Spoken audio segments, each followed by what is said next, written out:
ਦੇਸ਼ ਦੀ ਕਿਸਾਨੀ ਨਾਲ ਸੰਬੰਧਿਤ ਦੋ ਬਿੱਲ ਭਾਰਤ ਦੀ ਸੰਸਦ ਵੱਲੋਂ ਪਾਸ ਕਰ ਦਿੱਤੇ ਗਏ ਹਨ। ਇਹਨਾਂ ਬਿੱਲਾਂ ਦੀ ਜੋ ਭਾਰਤ ਸਰਕਾਰ ਵੱਲੋਂ ਵਿਆਖਿਆ ਆ ਰਹੀ ਹੈ ਉਹ ਇਹ ਆ ਰਹੀ ਹੈ ਕਿ ਇਹ ਕਿਸਾਨੀ ਦੇ ਆਰਥਿਕ ਪੱਧਰ ਨੂੰ ਉੱਚਾ ਚੁੱਕਣ ਲਈ ਇੱਕ ਵੱਡਾ ਯਤਨ ਹੈ ਜੋ ਸਰਕਾਰ ਵੱਲੋਂ ਕੀਤਾ ਗਿਆ ਹੈ।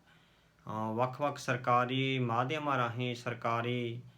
ਅਫਸਰਸ਼ਾਹੀ ਰਾਹੀਂ ਜਾਂ ਰਾਜਨੀਤਿਕ ਲੋਕਾਂ ਰਾਹੀਂ ਇਹ ਸੰਦੇਸ਼ ਦੇਣ ਦਾ ਯਤਨ ਕੀਤਾ ਜਾ ਰਿਹਾ ਹੈ ਕਿ ਦੇਸ਼ ਦੀ ਜੋ ਕਿਸਾਨੀ ਹੈ ਹੁਣ ਤੱਕ ਜੋ ਮੰਡੀਆਂ ਦੇ ਚੱਕਰ ਵਿੱਚ ਜਾਂ ਘੱਟ ਕੀਮਤਾਂ ਰਾਹੀਂ ਆਪਣਾ ਆਰਥਿਕ ਨੁਕਸਾਨ ਕਰ ਰਹੀ ਸੀ, ਉਸ ਨੂੰ ਇਸ ਨਵੇਂ ਪੈਂਤੜੇ ਰਾਹੀਂ ਜਾਂ ਨਵੇਂ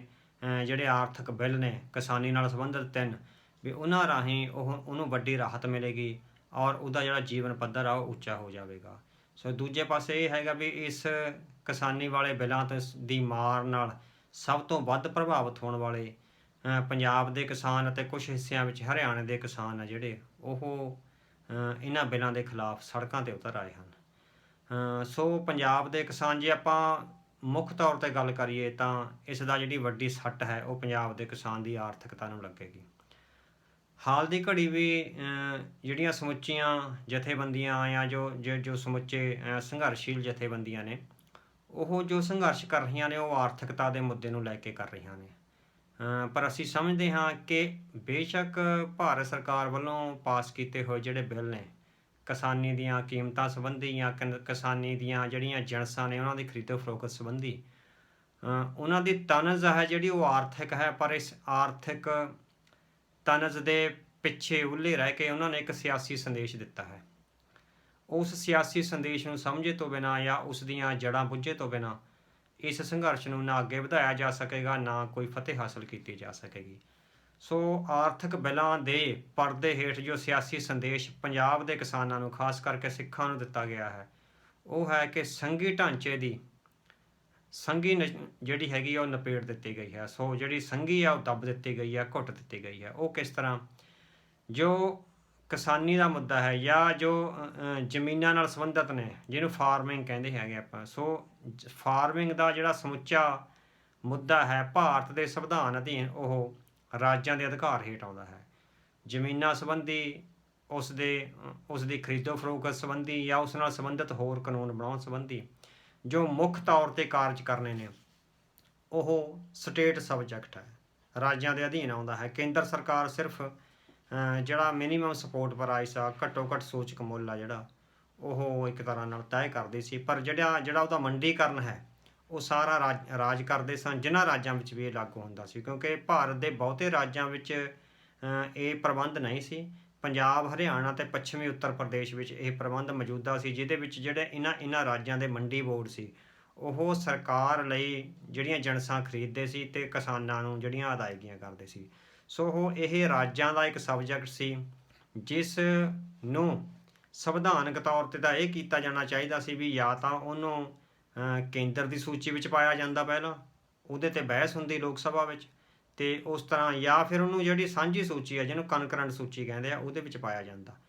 ਪਰ ਜਿਸ ਤਰ੍ਹਾਂ ਜੰਮੂ ਕਸ਼ਮੀਰ ਵਿੱਚ 370 ਧਾਰਾ ਖਤਮ ਕੀਤੀ ਗਈ ਹੈ, ਬਿਲਕੁਲ ਉਸੇ ਤਰਜ਼ 'ਤੇ ਪੰਜਾਬ ਦੇ ਕਿਸਾਨਾਂ ਨੂੰ ਇੱਕ ਸਿਆਸੀ ਸੰਦੇਸ਼ ਦਿੱਤਾ ਗਿਆ ਹੈ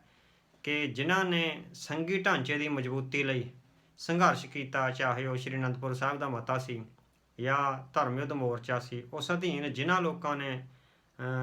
ਸੰਘੀ ਢਾਂਚੇ ਨੂੰ ਮਜ਼ਬੂਤ ਕਰਨ ਦੀ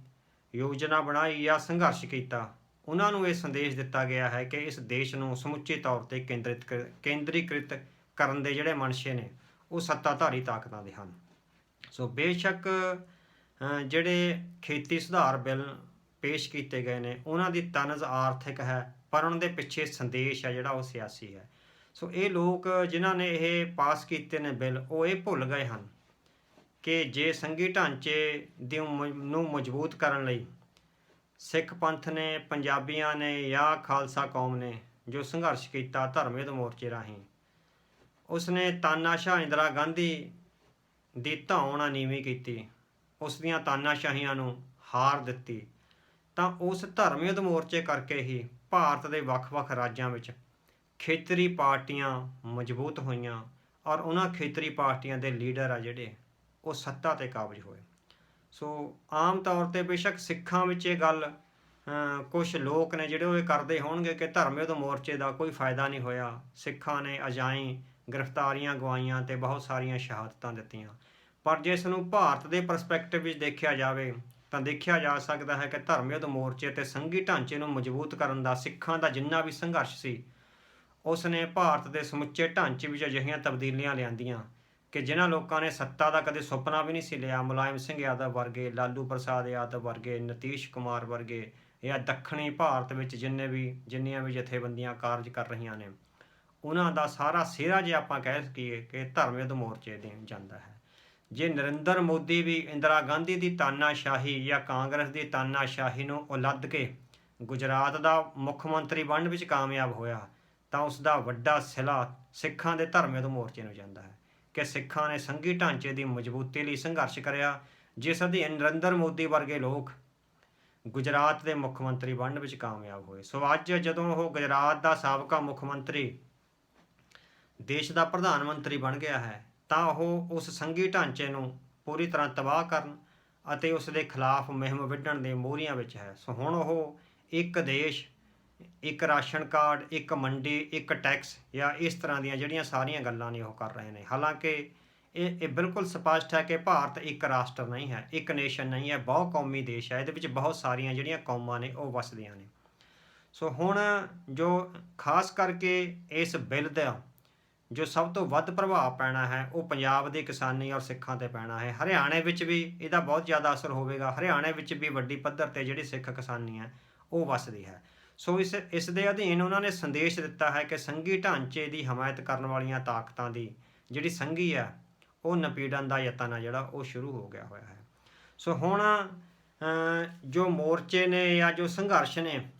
ਬੇਸ਼ੱਕ ਹਾਲ ਦੀ ਘੜੀ ਉਹਨਾਂ ਸੰਘਰਸ਼ਾਂ ਦੀ ਧਾਰ ਆ ਜਿਹੜੀ ਉਹ ਆਰਥਿਕ ਮੁੱਦਿਆਂ ਵੱਲ ਹੀ ਹੈ ਕਿ ਇਹਨਾਂ ਬਿੱਲਾਂ ਨੂੰ ਵਾਪਸ ਲਿਆ ਜਾਵੇ ਜਾਂ ਜਿਹੜਾ ਮਿਨੀਮਮ ਸਪੋਰਟ ਪ੍ਰਾਈਸ ਪਹਿਲਾਂ ਸੀਗਾ ਉਹਨੂੰ ਚਾਲੂ ਰੱਖਿਆ ਜਾਵੇ, ਮੰਡੀਕਰਨ ਦੀ ਸਥਿਤੀ ਹੈ ਜਿਹੜੀ ਉਹ ਤਬਦੀਲ ਕੀਤੀ ਜਾਵੇ। ਪਰ ਜੋ ਸਿਆਸੀ ਸੰਦੇਸ਼ ਹੈ ਅਸੀਂ ਸਮਝਦੇ ਹਾਂ ਕਿ ਉਹਨੂੰ ਬੁੱਝਣ ਦੀ ਲੋੜ ਹੈ। ਜਿਨ੍ਹਾਂ ਨੇ ਧਾਰਾ 370 ਖਤਮ ਕਰਨ ਲੱਗਿਆਂ 2 ਮਿੰਟ ਨਹੀਂ ਲਾਏ, ਉਹ ਜਿਸ ਤਰ੍ਹਾਂ ਦੀ ਰਾਜਨੀਤੀ 'ਤੇ ਚੱਲ ਰਹੇ ਹਨ, ਜਿਸ ਕਿਸਮ ਨਾਲ ਸੰਘੀ ਢਾਂਚੇ ਨੂੰ ਤਬਾਹ ਕਰਨ 'ਤੇ ਚੱਲ ਰਹੇ ਹਨ, ਉਹਦੇ ਵਿੱਚੋਂ ਇਹ ਮੰਗਾਂ ਨਹੀਂ ਮੰਨੀਆਂ ਜਾਣਗੀਆਂ ਜੋ ਪੰਜਾਬ ਦੀ ਕਿਸਾਨੀ ਕਰ ਰਹੀ ਹੈ।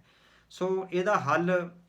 ਆਰਥਿਕ ਮਸਲਿਆਂ ਉੱਤੇ ਆਪਣਾ ਸੰਘਰਸ਼ ਕੇਂਦਰਿਤ ਕਰਨਾ ਨਹੀਂ ਹੈ, ਬਲਕਿ ਸਿਆਸੀ ਮਸਲਿਆਂ ਉੱਤੇ ਸੰਘਰਸ਼ ਕੇਂਦਰਿਤ ਕਰਨ ਦੀ ਲੋੜ ਹੈ। ਸੋ ਸਿਆਸੀ ਮਸਲਿਆਂ ਦਾ ਸਾਡਾ ਭਾਵ ਇਹ ਹੈ ਕਿ ਪੰਜਾਬ ਦੇ ਕਿਸਾਨ ਨੂੰ, ਪੰਥਕ ਦਰਦ ਵਾਲੇ ਕਿਸਾਨ ਨੂੰ ਸੰਘੀ ਢਾਂਚੇ ਨੂੰ ਮੁੜ ਤੋਂ ਮਜ਼ਬੂਤ ਕਰਨ, ਫੈਡਰਲ ਢਾਂਚੇ ਨੂੰ ਮਜ਼ਬੂਤ ਕਰਨ ਜਾਂ ਧਰਮ ਯੁੱਧ ਮੋਰਚੇ ਵਰਗਾ ਕੋਈ ਸਿਆਸੀ ਮੋਰਚਾ ਲਾਉਣ ਦੀ ਲੋੜ ਹੈ। ਜਦੋਂ ਤੱਕ ਧਰਮ ਯੁੱਧ ਮੋਰਚੇ ਵਾਂਗ ਸੰਘੀ ਢਾਂਚੇ ਨੂੰ ਮਜ਼ਬੂਤ ਕਰਨ ਜਾਂ ਸ਼੍ਰੀ ਅਨੰਦਪੁਰ ਸਾਹਿਬ ਦੇ ਮਤੇ ਵਰਗੀਆਂ ਜਿਹੜੀਆਂ ਧਾਰਾਵਾਂ ਨੇ ਉਹਨਾਂ ਅਧੀਨ ਰਾਜਾਂ ਨੂੰ ਵੱਧ ਅਧਿਕਾਰ ਦੇਣ ਦਾ ਸਿਆਸੀ ਸੰਘਰਸ਼ ਨਹੀਂ ਵਿੱਢਿਆ ਜਾਂਦਾ, ਉਦੋਂ ਤੱਕ ਕਿਸਾਨੀ ਦੀ ਹਾਲਤ ਵਿੱਚ ਕੋਈ ਸੁਧਾਰ ਨਹੀਂ ਹੋਵੇਗਾ, ਨਾ ਉਹ ਕੋਈ ਗੱਲ ਸੁਣਨਗੇ। ਕਿਉਂਕਿ ਜਿਸ ਕਿਸਮ ਦੀ ਪਟੜੀ 'ਤੇ ਤਾਨਾਸ਼ਾਹੀ ਦੀ ਪਟੜੀ 'ਤੇ ਉਹ ਚੜ੍ਹ ਚੁੱਕੇ ਨੇ, ਉਹਦੇ 'ਚੋਂ ਹੁਣ ਸੁਣਨਾ ਤਾਂ ਬਹੁਤ ਦੂਰ ਦੀ ਗੱਲ ਹੈ। ਬਿਲਕੁਲ ਉਸੇ ਤਰ੍ਹਾਂ ਦੀ ਪਟੜੀ ਉੱਤੇ ਇੰਦਰਾ ਗਾਂਧੀ ਚੜ੍ਹੀ ਹੋਈ ਸੀ। ਇਹ ਆਖਿਆ ਜਾ ਰਿਹਾ ਹੈ ਕਿ ਕੁਝ ਪ੍ਰਭਾਵਿਤ ਰਾਜਾਂ ਦੇ ਮੁੱਖ ਮੰਤਰੀਆਂ ਨਾਲ ਸਲਾਹ ਕੀਤੀ ਗਈ ਸੀ ਇਹ ਬਿੱਲ ਲਿਆਉਣ ਤੋਂ ਪਹਿਲਾਂ। ਇਹ ਸਲਾਹ ਬਿਲਕੁਲ ਉਸੇ ਤਰ੍ਹਾਂ ਸੀ ਜਿਸ ਤਰ੍ਹਾਂ ਇੰਦਰਾ ਗਾਂਧੀ ਨੇ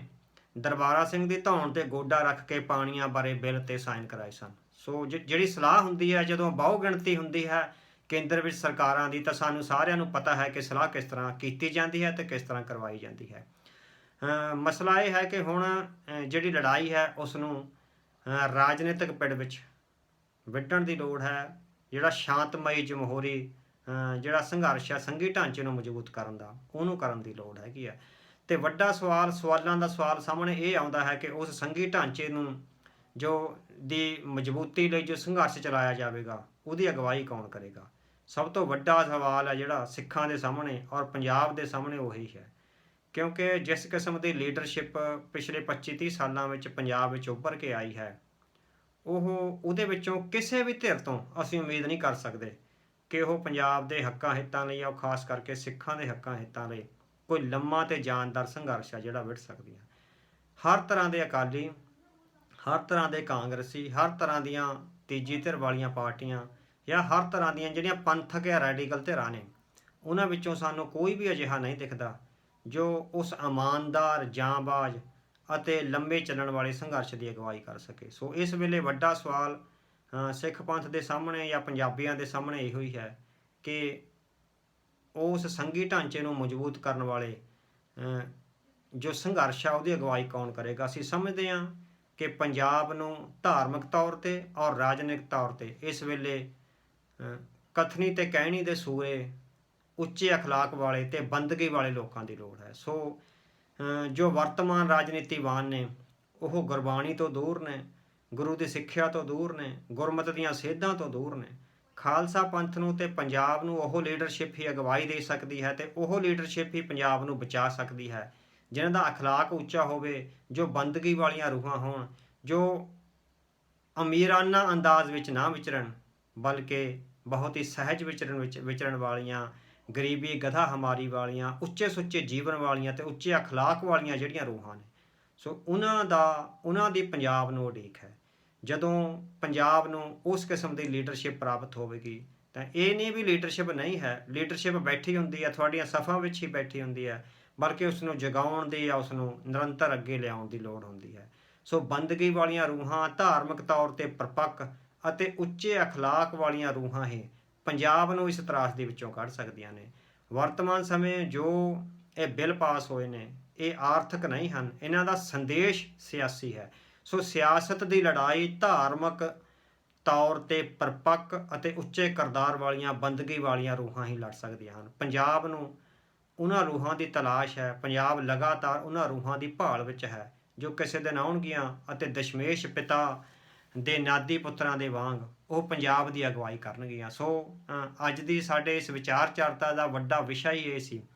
ਕਿ ਇਹਨਾਂ ਬਿੱਲਾਂ ਨੂੰ ਆਰਥਿਕ ਨੁਕਤਾ ਨਜ਼ਰ ਨਾਲੋਂ ਘੱਟ ਦੇਖਿਆ ਜਾਣਾ ਚਾਹੀਦਾ ਹੈ। ਇਹਨਾਂ ਨੂੰ ਇੱਕ ਸਿਆਸੀ ਸੰਦੇਸ਼ ਵਜੋਂ ਸਮਝਣਾ ਚਾਹੀਦਾ ਹੈ ਕਿ ਉਹ ਤਾਨਾਸ਼ਾਹੀ ਅਤੇ ਜਿਹੜੀ ਮਾਰੂ ਨੀਤੀ ਹੈ ਔਰ ਖਾਸ ਕਰਕੇ ਕੌਮਾਂ ਦੀ, ਭਾਰਤ ਵਿੱਚ ਵੱਖ-ਵੱਖ ਵਸ ਰਹੀਆਂ ਕੌਮਾਂ ਦੀ ਨਿਆਰੀ ਹਸਤੀ ਨੂੰ ਮਲੀਆ ਮੇਟ ਕਰਨ ਦਾ ਇੱਕ ਸੰਦੇਸ਼ ਹੈ। ਇਸ ਸੰਦੇਸ਼ ਦੇ ਖਿਲਾਫ ਆਵਾਜ਼ ਸਭ ਤੋਂ ਪਹਿਲਾਂ ਸਿੱਖਾਂ ਨੂੰ ਉਠਾਉਣੀ ਪਵੇਗੀ, ਉਹ ਤੋਂ ਬਾਅਦ ਜਿਹੜੀਆਂ ਬਾਕੀ ਧਿਰਾਂ ਨੇ ਜਿਹੜੀਆਂ ਪ੍ਰਭਾਵਿਤ ਹੋਣ ਵਾਲੀਆਂ ਉਹ ਇਸ ਕਾਫਲੇ ਵਿੱਚ ਰਲ ਸਕਦੀਆਂ ਨੇ। ਬਾਕੀ ਦੇਖੋ, ਜੇ ਸਿੱਖ ਪੰਥ ਨੂੰ ਕੋਈ ਅਖਲਾਕੀ ਉੱਚਤਾ ਵਾਲੀਆਂ